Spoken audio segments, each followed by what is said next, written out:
تستضيف الملاعب السعودية فعاليات كأس السوبر الإسباني للموسم الثاني على التوالي، وللمرة الثالثة في آخر 4 نسخ.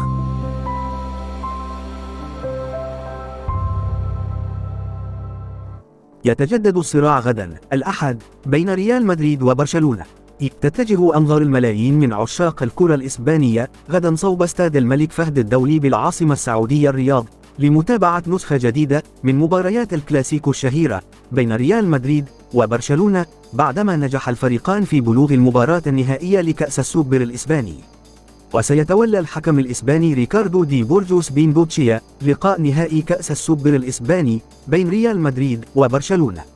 وتأهل ريال مدريد إلى نهائي كأس السوبر الإسباني بفضل التألق الواضح لحارس مرماه البلجيكي تيبو كورتوا.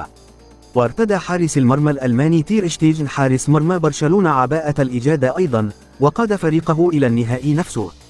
وتحدث مدرب نادي برشلونة تشافي هيرنانديز بشأن المباراة النهائية وقال: الشيء المهم حاليا هو أننا سنلعب في النهائي، وهو أكبر هدف بالنسبة إلينا.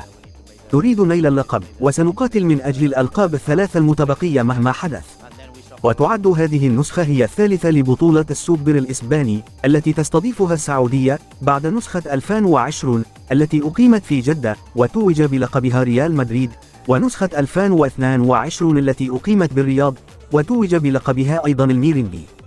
لهذا نتساءل عن من سيتواج غدا، الميرينجي أو برشلونة؟ الإجابة غدا في ملعب الملك فهد على الساعة 8 مساء. كونوا في الموعد.